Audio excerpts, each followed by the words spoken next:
Y ahora vamos a leer la carta del apóstol Pablo a los Filipenses en el capítulo 3.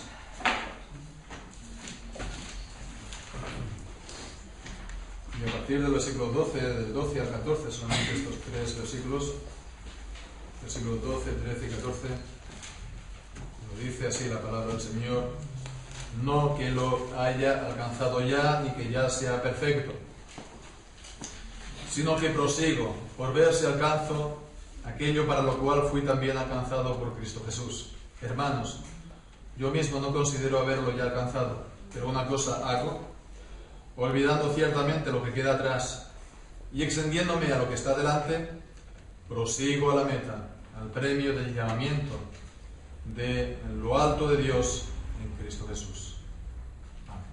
Amén. El Señor bendiga su santa palabra.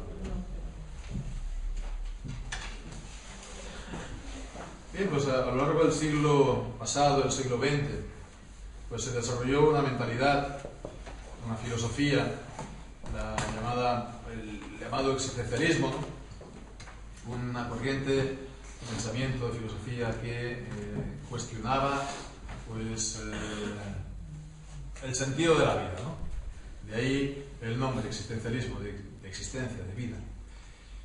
Y bueno, esto fue sobre todo como resultado de estas dos guerras mundiales, ¿no? En una generación, en el espacio de una generación, 25 años, desde 1924 hasta 1969 hubo dos guerras mundiales que, bueno, pues se trastornaron completamente la manera, la mentalidad, las costumbres, todo en el mundo.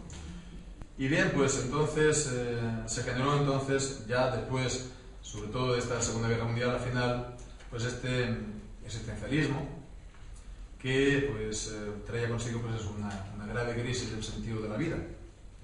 La vida pues normalmente se veía como algo absurdo, ¿no? Algo absurdo, algo que no tiene sentido, algo que carece de un propósito del cual valga la pena vivir, ¿no? Todo eran convenciones. Y se cuestionaban entonces pues que esas convenciones tradicionales valían la pena. Es decir, la familia, ¿no? La familia normal, tradicional, hasta entonces, o el trabajo, ¿no? O en el área religiosa, pues digamos, el cristianismo tradicional. Entonces, bueno, pues esa era la visión, una grave crítica a cómo había pues funcionado el mundo occidental cristiano, de matriz cristiana, de cultura cristiana, hasta entonces. Y la solución, entre comillas, a todo esto, pues se propugnaban básicamente, eran dos. La primera era vivir el momento, ¿no? Vivir el momento, aprovechar el momento, ser auténtico, aprovechar el momento. Y bueno, pues eso es lo que ha estado, pues, practicándose, ¿no? Lo que se ha difundido y se ha practicado sobre todo en la juventud en los últimos, qué sé yo, 50, 60 años aquí, y es lo que ha dado pues bueno, pues la extensión, ¿no? de la juventud, sobre todo el consumo de drogas, de alcohol, ¿no? Que esto ha sido pues para miles y miles de jóvenes un camino de destrucción. Muchos se han muerto literalmente, ¿no? Siendo muy jóvenes, y otros, los que han sobrevivido, se han quedado pues completamente marcados, ¿no? Cuando es la época de la vida en la que podían alcanzar mayores logros, se quedaron pues sin alcanzarlos y pues se quedaron impedidos física o mentalmente. Son muchos. Esto sería una, pues decíamos la otra. Pues bueno, ya que no había pues sentido en la manera como el mundo funcionaba hasta entonces, pues se buscaba, digamos, buscando la cooperación con todo tipo de buenas causas, ¿no? La cooperación con todas buenas causas, con todas las causas en las que los hombres pudieran haber pues injusticias, etcétera, etcétera.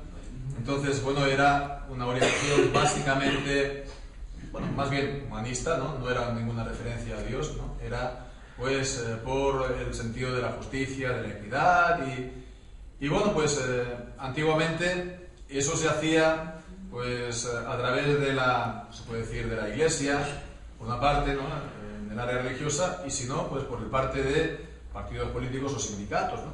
Pero, digamos, esto es lo que ha generado ahora pues toda esta eclosión, ¿no?, por todas partes de ONG, ¿no?, esta constelación de ONGs, ¿no?, que hay pues actividades de todos los tipos, ¿no?, pues para, bueno, pues para todo tipo de situaciones. Esto es lo que ha dado sin duda el mundo que conocemos ahora en el año 2017, ya en el siglo XXI, ¿no?, y es en el que nosotros estamos. Entonces es bueno pues tener presente esto, ¿no?, que lo que nosotros estamos viendo en buena medida es el resultado de este existencialismo que se implantó ya en el siglo XX. Y que en ese existencialismo sobre todo está la cuestión del sentido de la vida, el sentido, el propósito de la vida. Y esto, la cuestión del sentido y el propósito de la vida, es sin duda una de las grandes preguntas de la historia de los hombres, ¿no? Seguramente una de las de mayor calado que los hombres se puedan plantear.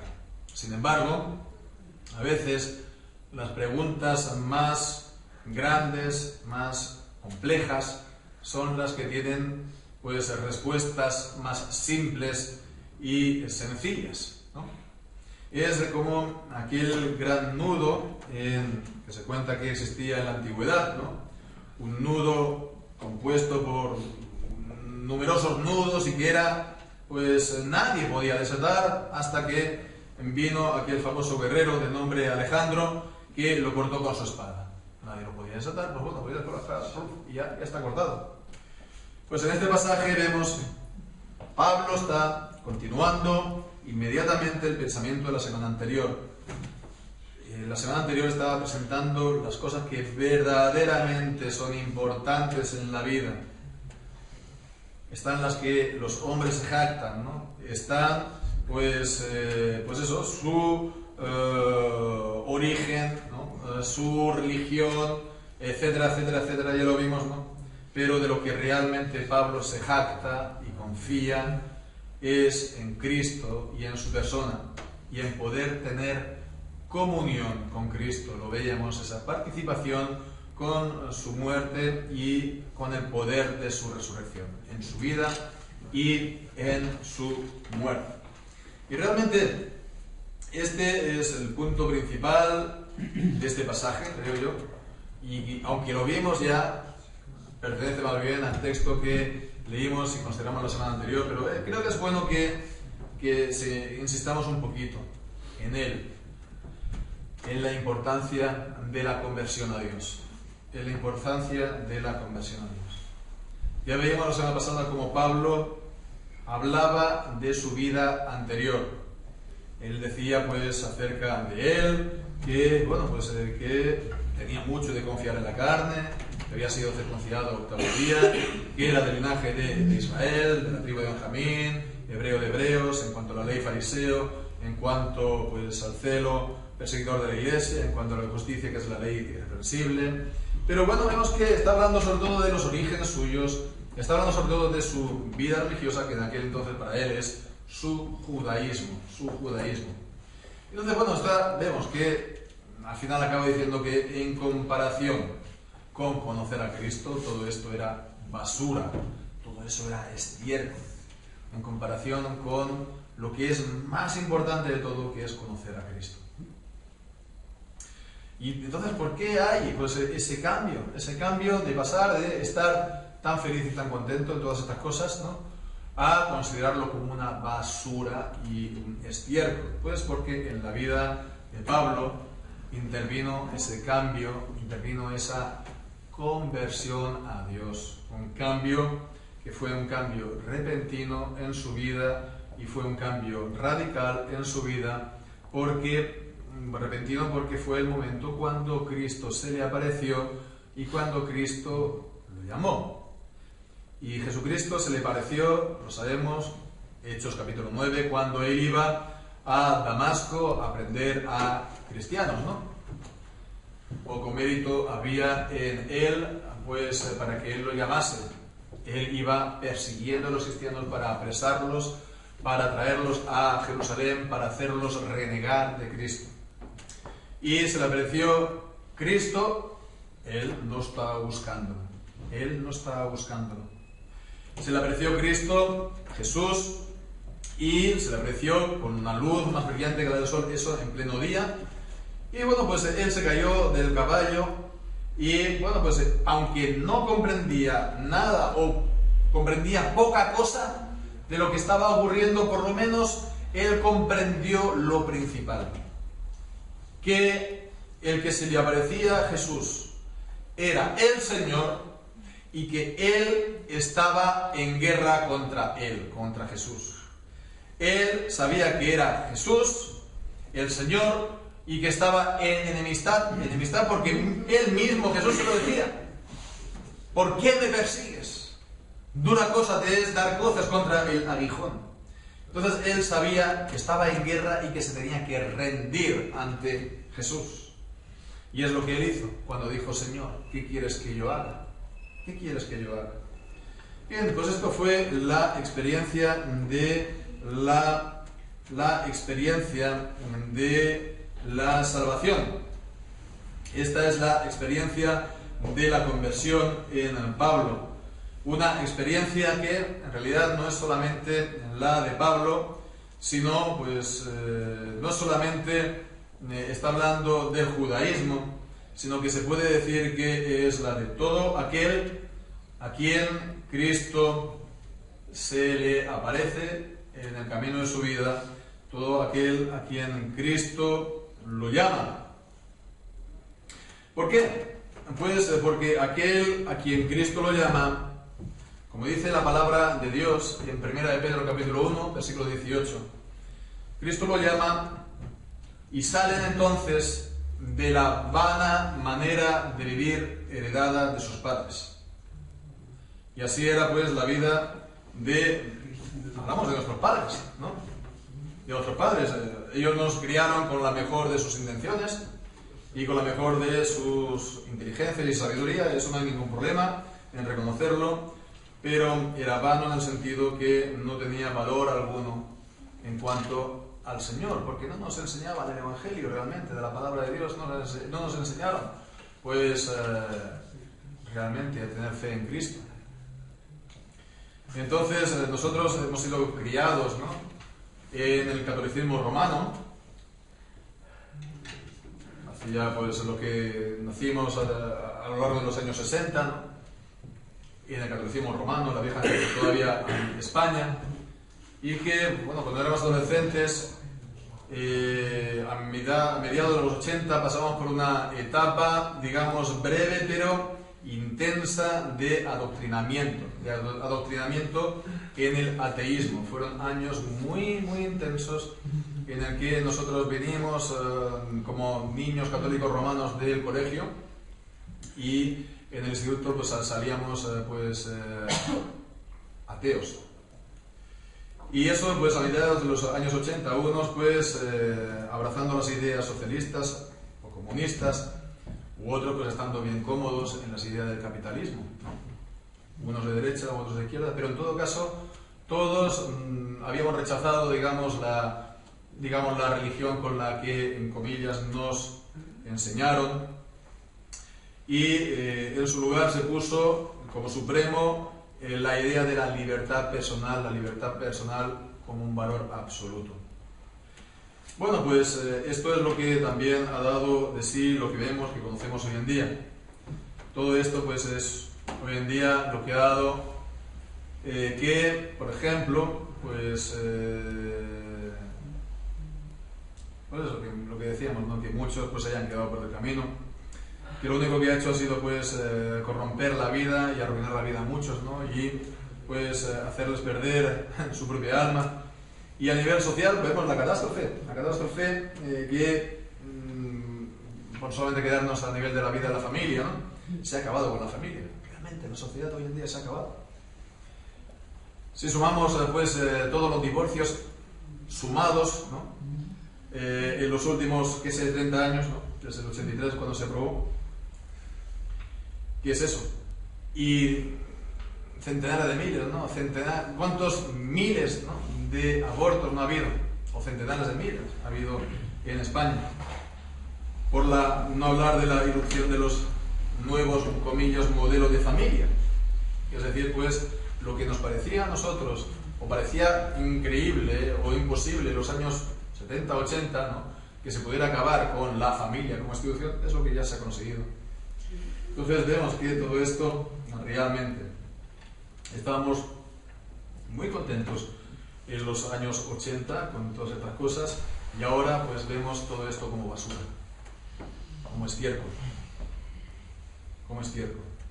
¿Y qué es lo que ha ocurrido para que ahora veamos todo eso como estiércol?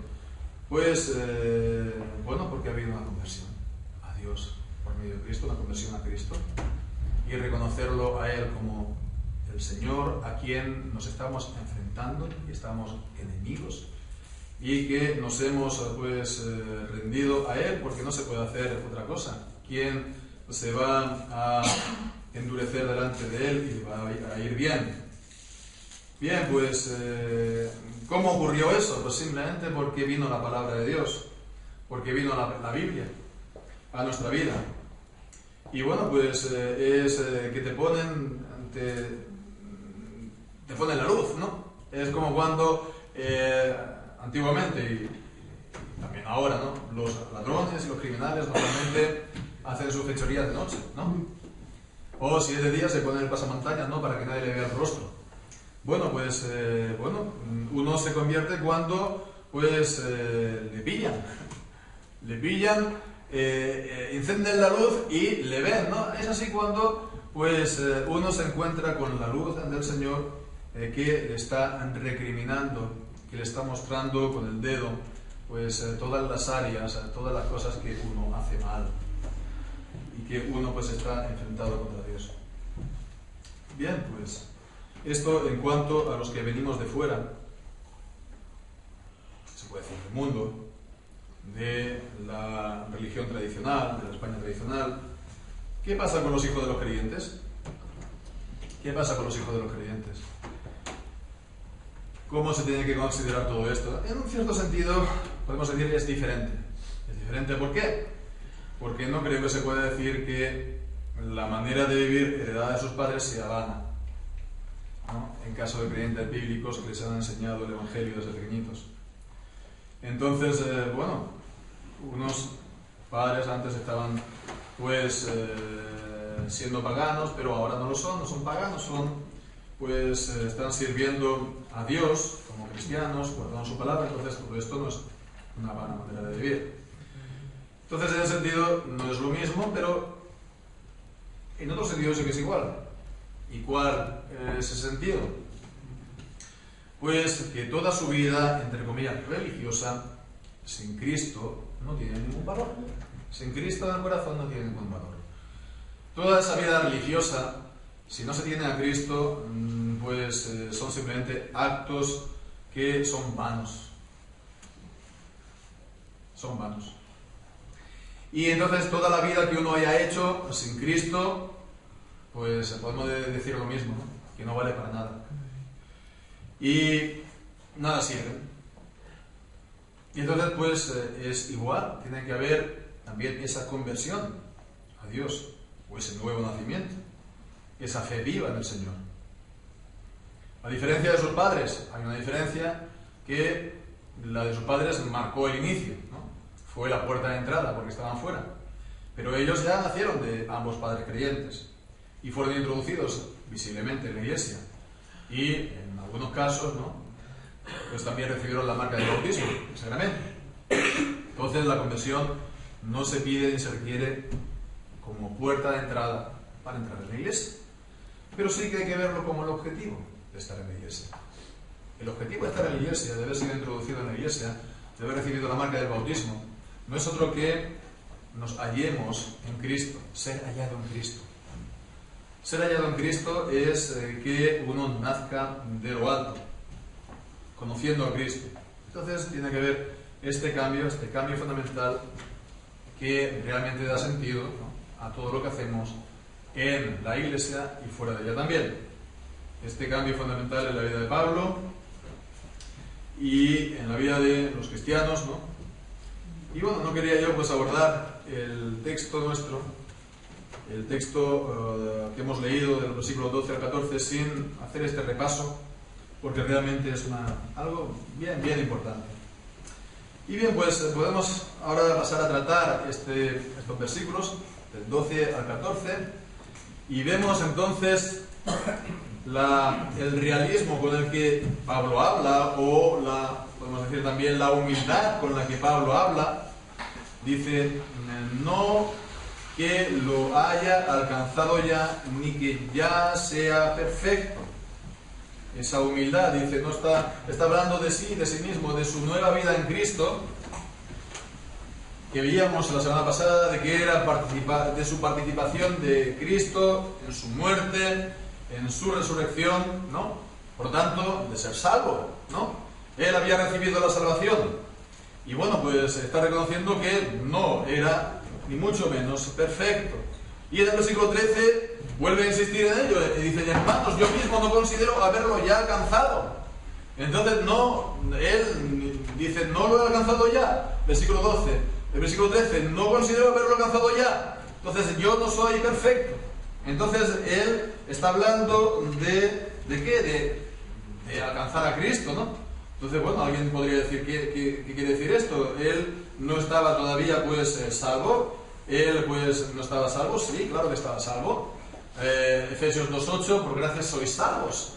Sois salvos, pero la salvación que gozamos ahora los cristianos no es perfecta, pero es una salvación real, pero en esperanza. Dice Romanos capítulo 8. Somos salvos en esperanza.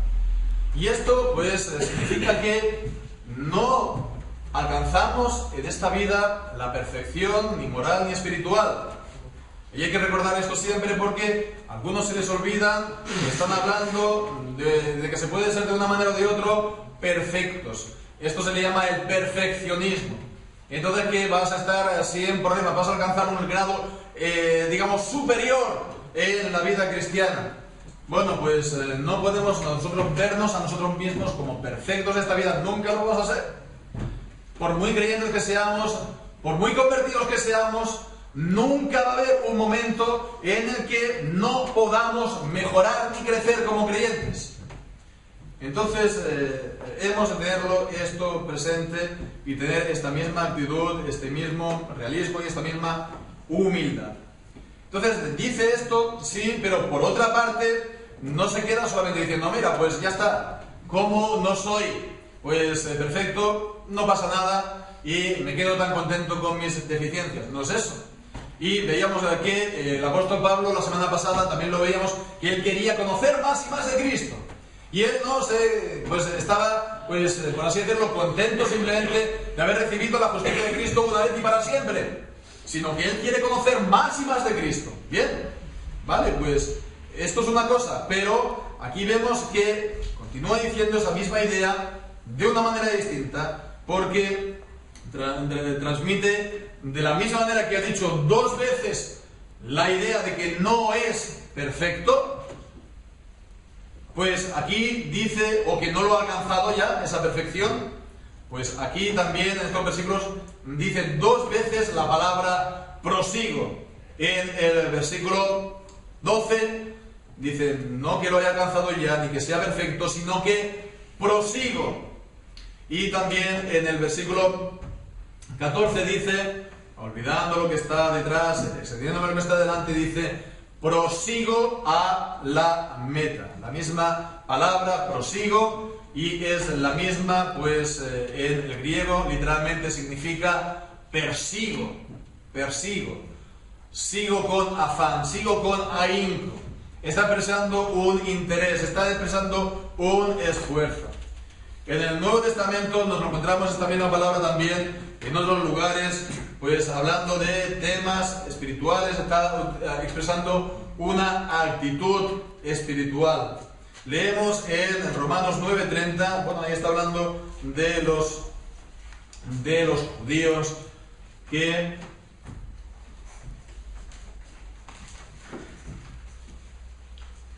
en este caso, perdón, es los gentiles, más que nada. Dice que pues diremos que los gentiles que no iban, ¿no? Que no seguían, que no perseguían la justicia, que no iban tras la justicia, han alcanzado la justicia, es decir, la justicia que es por la fe.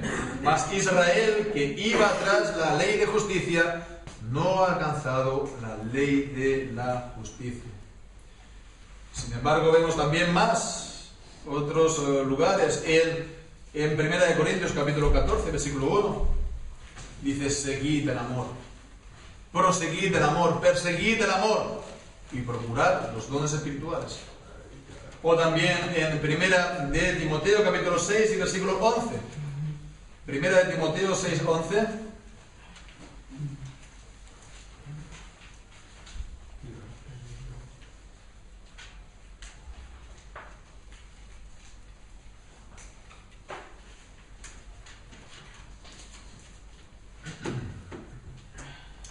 Dice: mas tú, oh hombre de Dios, huye de estas cosas y sigue la justicia, la piedad, la fe, el amor, la paciencia y la mansedumbre. O en 2 de Timoteo capítulo 2 y versículo 22, 2 de Timoteo 2, 22, que dice también: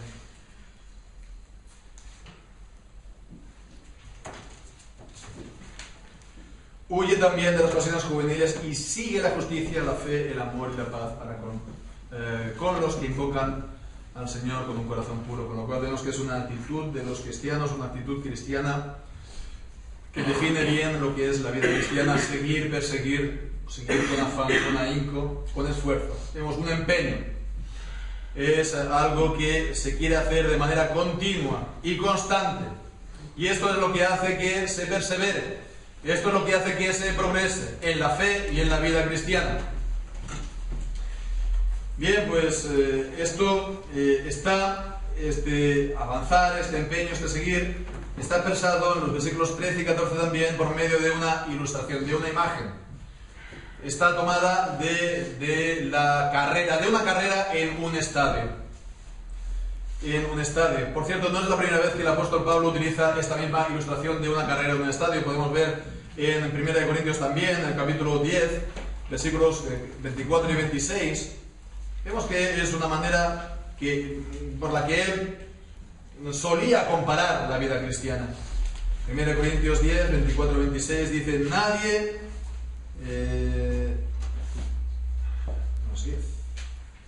es 9, ¿verdad? 9, 24, 26. ¿No sabéis que los que corren en el estadio, todos a la verdad corren, mas uno solo recibe el premio? Corred de tal manera que lo obtengáis. Y todo el que lucha, de todo se abstiene con ellos a la verdad para recibir una corona corruptible, pero nosotros una incorruptible. Así que yo de esta manera corro, no como cosa incierta, de esta manera peleo, no como quien golpea al aire. Entonces está hablando de la vida cristiana como una carrera en un estadio, como también una pelea de gladiadores, ¿sí? Bueno, pues aquí continúa teniendo esa misma ilustración en el capítulo 3 de Filipenses. Bien, pues en esta ilustración él la utiliza, el apóstol Pablo, para apuntar a dos cosas importantes para los cristianos. Primeramente, ¿cuál? La primera dice: una cosa hago, versículo 13, olvidando ciertamente lo que queda atrás. Esto es lo primero que dice.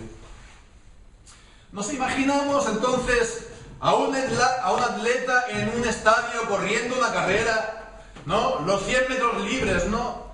O los 400 metros libres con la cabeza vuelta atrás. Eso sería imposible, ¿verdad? Es imposible correr la carrera en un estadio con la cabeza para atrás. Si hay un obstáculo, te vas a caer. O puedes chocar con otro corredor. Es imposible. Pero es que además la meta no está atrás, es que la meta está adelante. ¿Qué haces aquí mirando entonces atrás?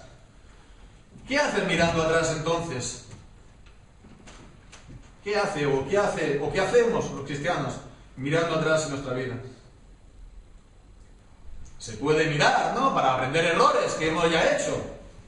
O para tener presente también las gracias del Señor o sus bendiciones, o cómo el Señor ha ido obrando en nuestra vida, cómo nos ha ido guiando.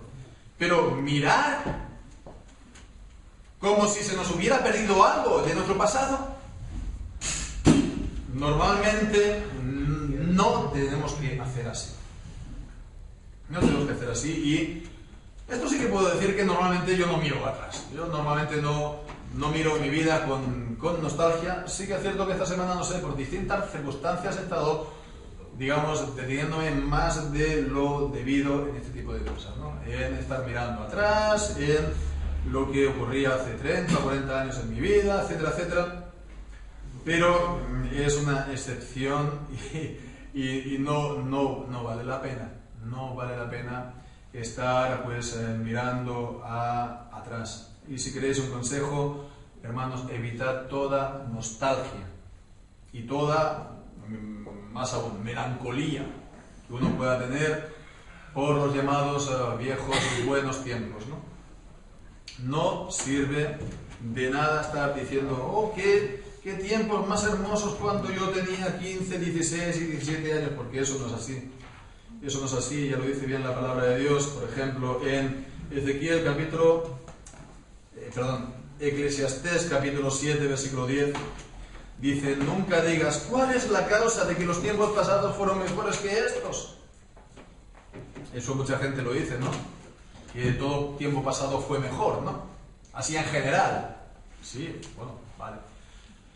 Pero muchas veces decimos eso también, ¿no? Tenemos esa actitud, ese sentimiento en cuanto a nuestra vida, como que las cosas en el pasado, cuando éramos más jóvenes, pues era mucho mejor. Pues no, dice, porque nunca de esto preguntarás con sabiduría. Esto no es sabio. Esto no es realmente así. No se puede mirar atrás a nuestra vida sin Cristo con nostalgia. Recordemos a la mujer de Lot en Génesis. Y eso es una seria advertencia de aquel que huye de las contaminaciones del mundo, a no huir de las contaminaciones del mundo, ¿verdad? Mirando de alguna manera con nostalgia aquellos tiempos. O lo que nos dice también claramente el Señor Jesús en Lucas capítulo 9, versículo 62. Lucas 9, 62. Y allí leemos entonces,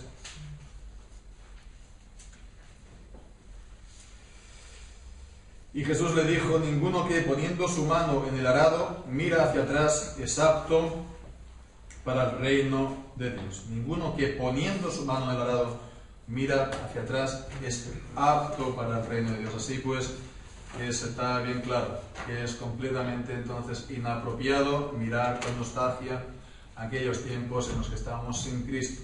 Uno podría decir, es que era más joven. Sí, éramos jóvenes, ¿no? Pero estábamos muertos en delitos y en pecados. Estábamos muertos en vida.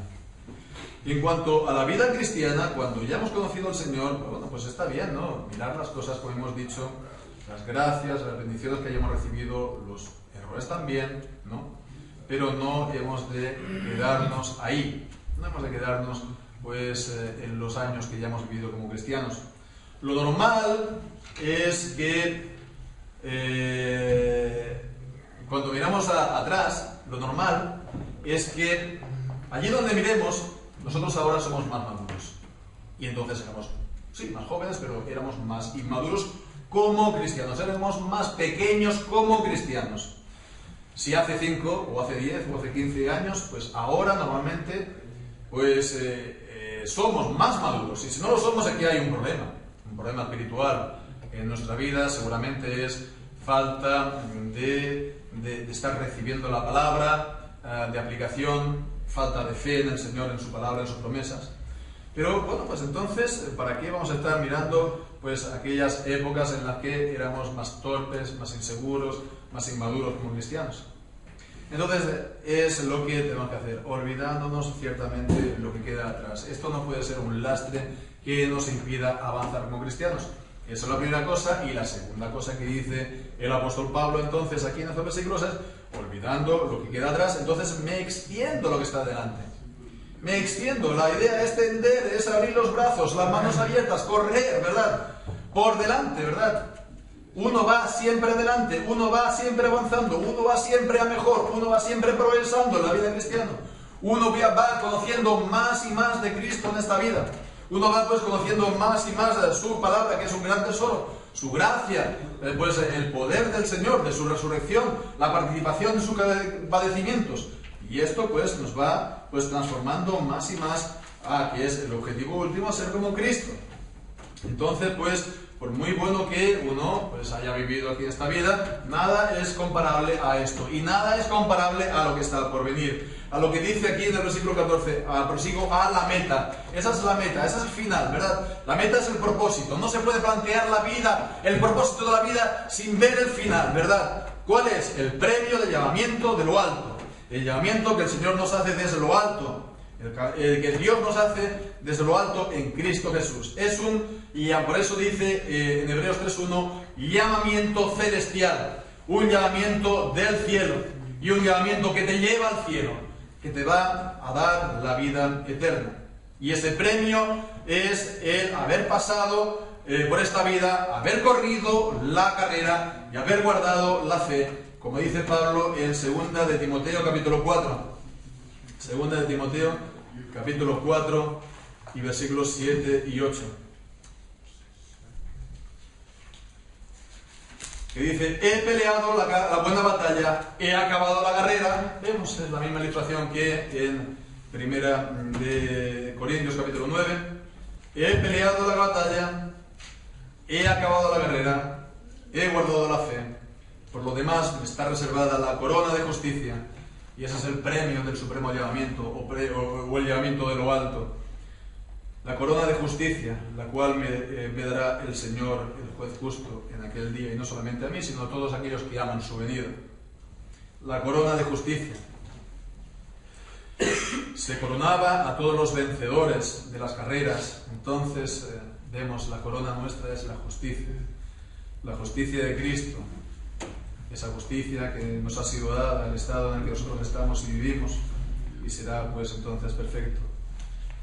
Se os corona con la corona de justicia no solamente porque somos vencedores en Cristo, sino porque además, vemos, es la corona, vamos a reinar con Cristo, y esto para siempre. ¿Y cómo será esto? Estar reinando con Cristo para siempre. No lo sabemos, pero podemos intentar pensar en ello, intentar meditar en ello. Y si ciertamente meditamos en ello, pues lo vamos a desear más y más, ¿no? Y si deseamos más y más esto, pues vamos a mirar todo lo demás como pequeñito o insignificante incluso a su lado. Y hemos pues de estar pues pensando en esto. El premio del supremo llamamiento, con él, si ganamos esto, lo hemos ganado todo, ¿verdad? Entonces, ¿para qué nos vamos a conformar con menos? Así pues, tengamos esto presente, meditemos todas estas cosas, en especial los días de reposo, que para eso el Señor nos lo ha dado, para que estemos meditando y de esa manera también preparándonos para ese reposo eterno en su presencia. Pues amén. El Señor bendiga su santa palabra. Oramos al Señor.